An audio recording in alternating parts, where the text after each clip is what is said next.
It looks like Cam Ward's summer is going exactly as he planned. I'll tell you what he's been up to as we kick off our training camp preview with quarterbacks on today's edition of Locked On Titans.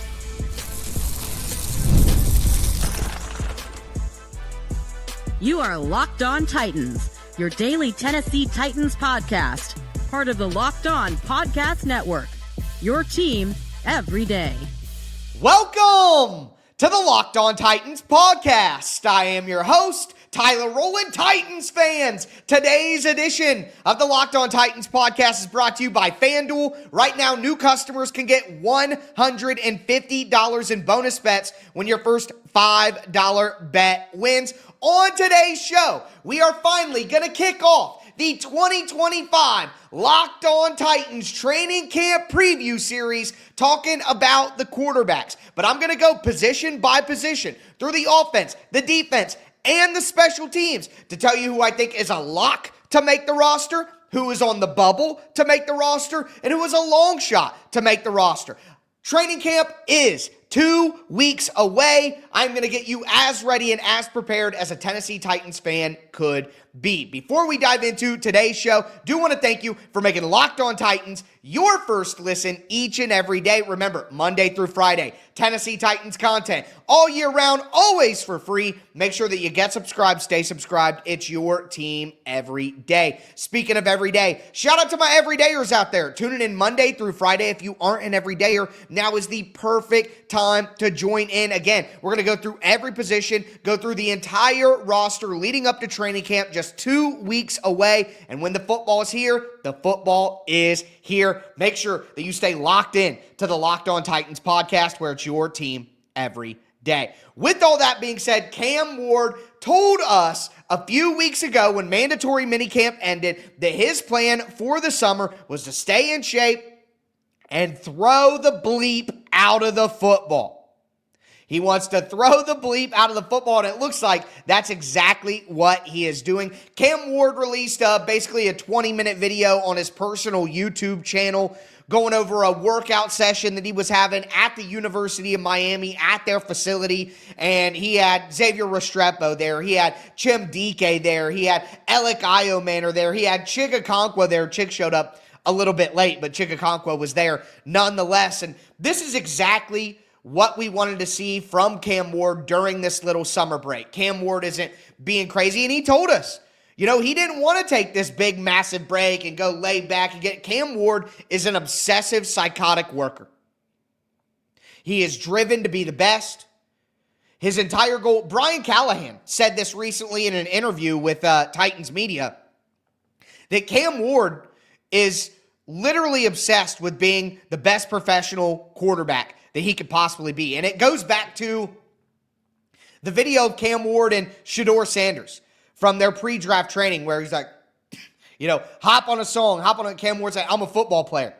I want people to know me for football, and that's it. Like, Cam Ward truly is a one-track mind, singularly focused, obsessive worker with football. They showed up at the facility at 4:30 a.m., and guess who was early? Cam Ward, 4:18. Saying in the video that he put out on YouTube that we're talking about, I was here at 4:18. Chig's late. Where's Chig at?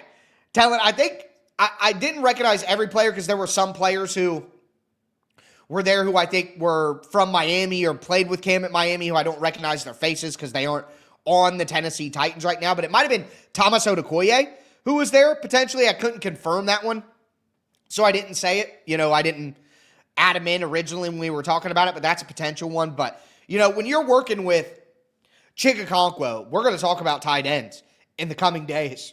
Chig Okonkwo can have a massive year. Your trio of rookie wide receivers with Chim Dike, Alec Iomanor, Xavier Restrepo, the guys who, the Titans need Cam Ward to pop off, but the Titans need these rookie weapons to also take a massive, massive step forward in year one. Like, someone has to ascend here and become a starting level contributor. Like, the Titans need that if they want to hit their ceiling this season. So, love hearing that from Cam Ward.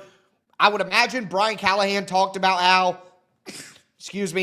that, couple weeks after mandatory minicamp, you got to relax and make sure that you have a good balance. But Brian Callahan said, we get to the 4th of July.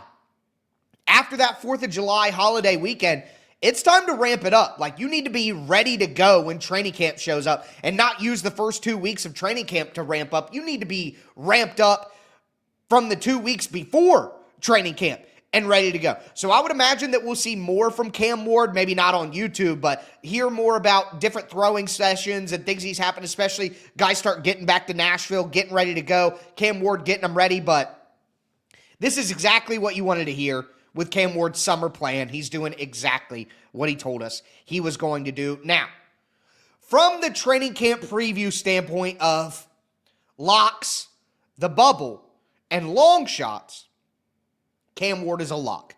Do I have to go into major detail for why Cam Ward is a lock to make this roster? I don't think I have to do that, okay? That's obvious. But one lock to make the roster at the quarterback position that I think could be controversial. Again, excuse me.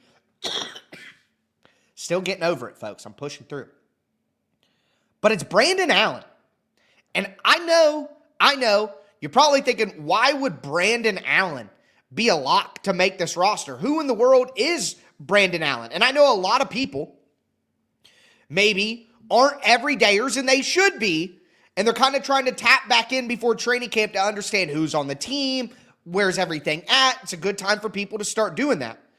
Brandon Allen is not a quarterback that you want out on the field. Okay, he's been in the NFL for about 6 years, 7 years.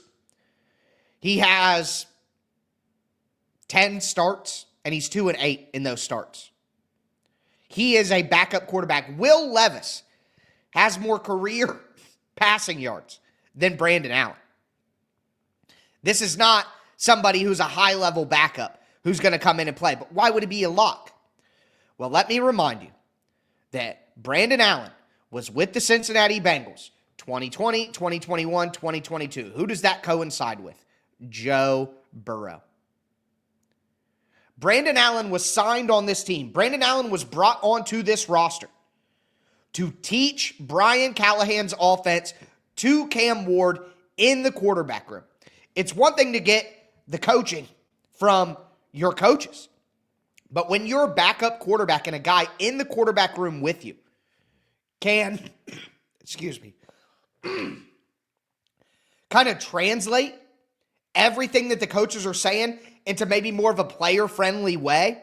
Again, it's a mentor. It's a translator. Brandon Allen was not brought on this roster because of his quarterback talent. He was brought on this roster for his mind. Just like he taught Joe Burrow and he mentored Joe Burrow and he was a coach for Joe Burrow, he is going to be that for Cam Ward. And I think that was the purpose.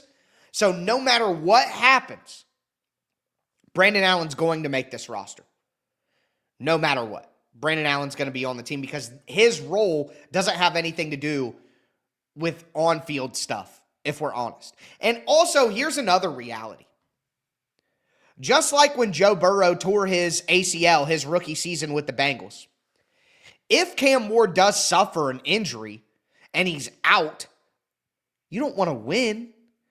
What would be best for the Titans at that point in time would be to lose games with a bad backup quarterback and set a young team up to get a high-level talent in the draft once again, with the built-in excuse of, hey, Cam Ward got hurt. That's not what you want to see. But again, look at what happened with the Bengals, and they get Jamar Chase. If the Titans were to get another top 5 pick, not because Cam Ward was bad, but because something unfortunate happened, and they were able to get their edge rusher of the future, if they were able to get a trade down for someone coming up to get a quarterback and stack first-round picks, and then maybe they have multiple first-round picks in 2027, and they can get a guy like Jeremiah Smith or Ryan Williams. You know, think about the possibilities here. So if a catastrophic thing happens, which is the worst thing that could happen for this season from a viewing perspective and a football perspective, with Cam Ward gets hurt, the last thing that you want, in my opinion, is for Will Levis to come in and eke out 1 or 2 more wins during the season and just hurt your draft pick. If Cam Ward gets hurt, play Brandon Allen, lose games, set your team up for success in next offseason. So that's where I'm at. Cam Ward is a lock. Brandon Allen is a lock. and Will Levis is on the bubble, and in my opinion, still needs to be traded. Today's episode is brought to you by FanDuel Sportsbook. Look, summer sports are in full swing.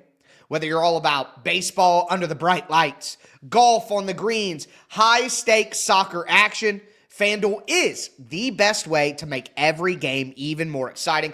You're already following the action. Why not make it just a little more thrilling? With FanDuel, you can get in on the game while your friends are getting sunburned at the beach.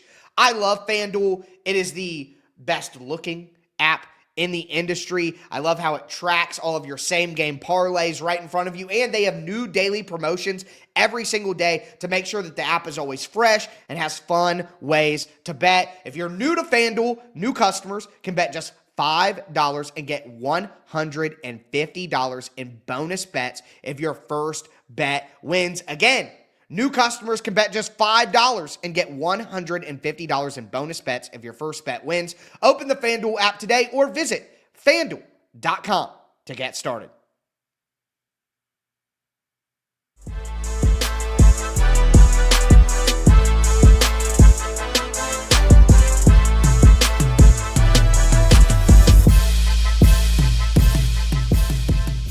Titans fans, let's continue today's edition of the Locked On Titans podcast. We have begun our 2025 Locked On Titans training camp preview. We're talking about quarterbacks. Again, I'm going to go through every position on the team, offense and defense, tell you who is a lock to make the roster, who is on the bubble to make the roster, who is a long shot to make the roster. I told you why Cam Ward and Brandon Allen are locks to make the team. Now I'm going to tell you why Will Levis is on the bubble and hopefully ends up traded. We'll talk about some places he could go. And at the end of the show, I'm going to give you guys my thoughts on the special teams trio because I think that is set in stone heading into training camp. And we'll just get that out of our way. On tomorrow's episode, I'm going to look at tight end and running back. And then I'm going to finish the week with offensive line. Next week, we'll do wide receiver and then get into the defense. Again, training camp, practice, first one, 2 weeks away. With that being said, Will Levis is on the bubble, in my opinion. We look at lock, bubble, long shot, and it's not because if Will Levis is not traded, he is a lock to make the roster. I do not believe that the Tennessee Titans would release Will Levis. I do not think that makes any sense, okay? So if Will Levis is on the team, not traded, he will be on the team. I think the Titans would keep 3 quarterbacks. They would keep Ward, Allen, and Levis, if that's the way that it goes down. But I refuse to believe anything other than the Titans would trade Will Levis if they had any opportunity to do it. Like immediately as they have an opportunity to get a 5th, a 6th round pick, they would trade away Will Levis. At the end of the day, I just think it makes zero human sense to have Will Levis in this locker room with Cam Ward. He's already said, this sucks. That's his attitude towards it, and I don't blame him. I'm not blaming Will Levis. He's right. What happened to him sucks. He thought last year he was going to have the opportunity to be the face of a franchise, a good NFL quarterback. I'm sure in his mind he was going to be an MVP, a Super Bowl champion. This is my team. I'm going to lead Nashville. And then it all comes crashing down in 1 year. And not only does it come crashing down on the field for you, but the team tells you we are giving up on you. And they draft a quarterback number 1 overall. And now you got to be in the quarterback room with that same guy. It just creates a toxic environment. I think that if you were playing Madden, then sure, all those interhuman politics don't matter at all. But when you're in the real world and in a real locker room, those sort of dynamics do matter. And not just for the Titans and for Cam Ward's sake, for Will Levis's sake. You think Will Levis wants to stay here behind Cam Ward? No. Give him, even if it's to be a backup somewhere else, just the fact that it's somewhere else, a fresh opportunity, wash your mouth out of this experience that you've had with the Titans and go somewhere else. That is what's best for Will Levis too. And if you asked Will Levis, I bet he would tell you that he wishes he could get a fresh opportunity somewhere else. And he's spoken like that when he talked earlier this offseason. I don't think you're going to get the best out of Will Levis in this scenario if he stays on the team through the regular season.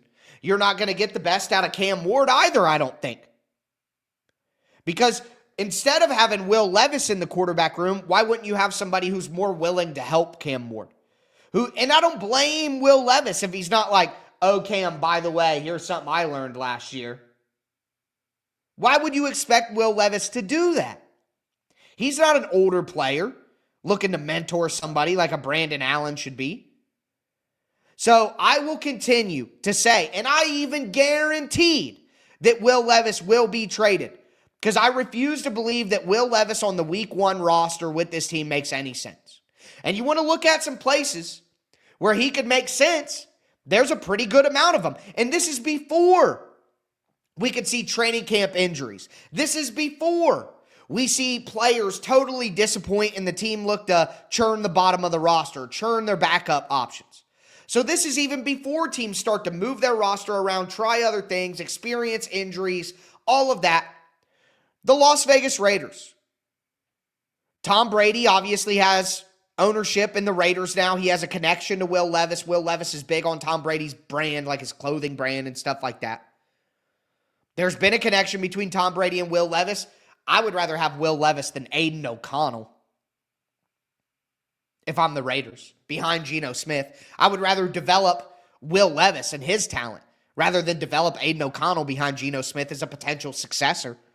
At least you can, groom Will Levis behind Geno Smith and say, hey, Geno's 35. In 2 years, when we move on, Will Levis is the guy. We'll get him for cheap because his rookie contract will just end. We'll get him for, a discount, 10, 15, 20 million a year on a cheap contract to see what he can do. That's our plan. What about the Tampa Bay Buccaneers? No, Baker Mayfield isn't old. You don't need to groom a successor, but Will Levis is certainly a better player than Kyle Trask. And if Baker Mayfield were to get hurt or something like that, and you're Tampa Bay and you want to remain competitive, Will Levis is a better option than Kyle Trask. What if you're the Rams?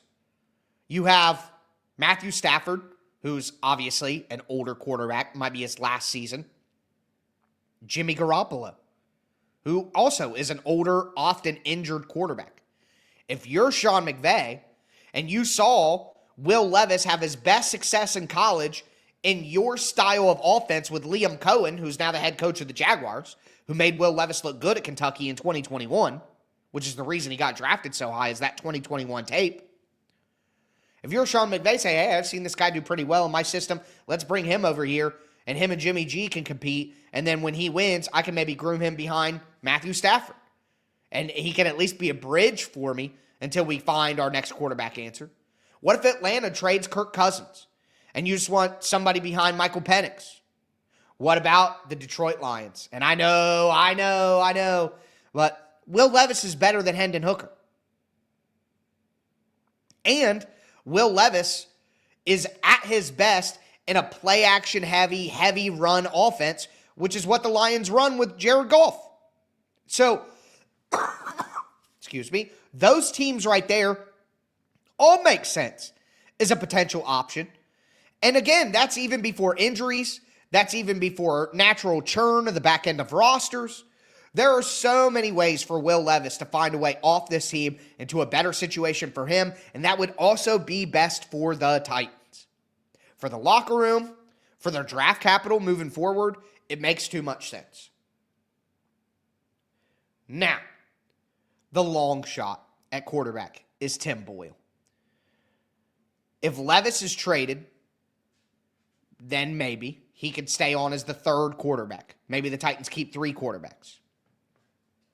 But the odds that Will Levis is traded and Tim Boyle can beat out Brandon Allen with all the things he brings to the table that I talked about in the first segment, the odds that Tim Boyle can ascend all the way to backup quarterback, just not going to happen.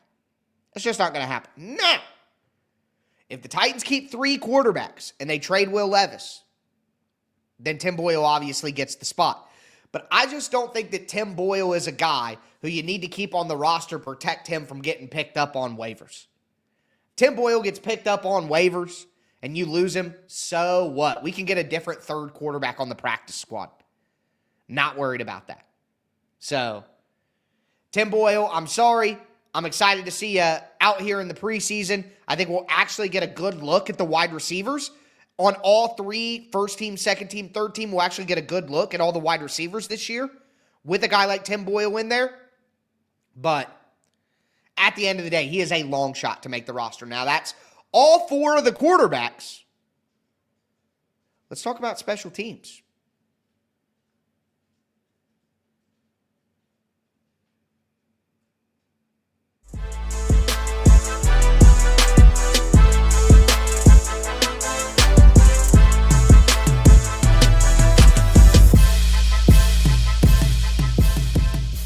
Titans fans, let's cap off today's edition of the Locked On Titans podcast. It has begun. The 2025 Locked On Titans training camp preview.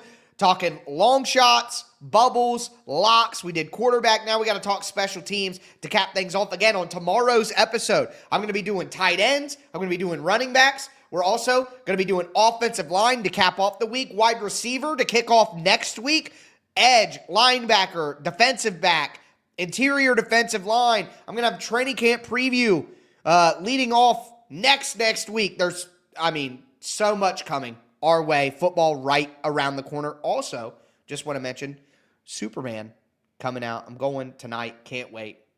You guys should check it out too. It's going to be a good one. Anyways, moving right along. Special teams. I think it's pretty clear that the special teams trio is set. There's no competition out there at the moment on the roster. You have Joey Slye as your kicker. And as a reminder, if you aren't familiar with the Slye Master out here, Slye is a power kicker. He has a big-time leg. He went 26 for 23 26 for 33 last year on his field goal attempts, 25 for 26 on his extra points. This is a guy who makes bombs. Last year with New England, 63-yarder. The year before that, 61-yarder. The year before that, 58-yarder. Like, consistently hitting. 6 for 9 on 50-plus yards last year, 3 for 5 on 50-plus yards the year before that, 4 for 6 on 50-plus yards the year before that. This is a guy who has a cannon for a leg, and that's going to help with touchbacks, something that obviously Nick Folk did not have a big-time leg. Now, Nick hit some big kicks last year, some long ones, a 51-yarder, a 53-yarder. I think Nick Folk hit last year, if I recall. So he actually hit his 50-yarders. He was great. But Joey Slye's leg helps not only with scoring opportunities because he can hit from 55-plus, but it also helps a ton with kickoffs. So Slye is the kicker, and then we move to punter. And punter is obviously set in stone as well.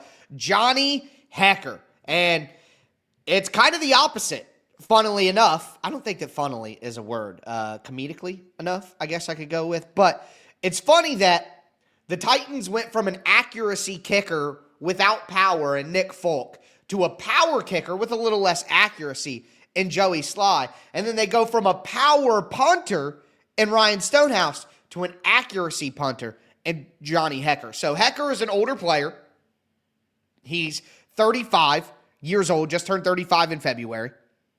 Well, I can't say just. I guess February was a while ago now. But 4-time All-Pro, or if you count second team, 6-time All-Pro. Been one of the best punters in the NFL for quite some time. Just incredible accuracy, incredible hang time, incredible directional kicking as well. Now, Hekker has definitely slowed down. He's not quite the All-Pro level punter that he was with, St. Louis and then the Los Angeles Rams and Bones Fossil as his special teams coach from 2013 to 2018. He's not quite that punter anymore, which is why it was a questionable decision to let Ryan Stonehouse go, even though Stonehouse struggled some last year with his hang time and things like that. But Johnny Hekker absolutely gives you more refinement from the punter position, and I think that's going to help the coverage teams a lot because last year We can blame the coverage units and we can blame Colt Anderson, special teams coach, and they deserve their blame.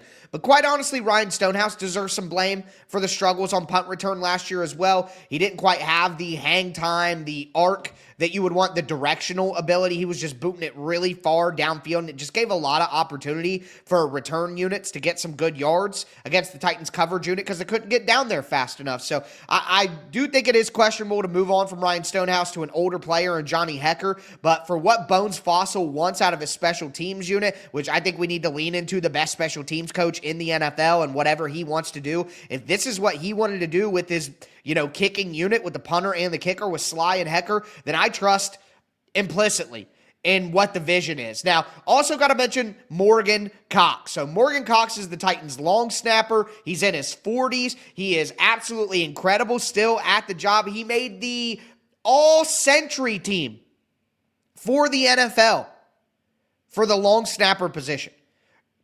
Quite possibly the greatest long snapper of all time.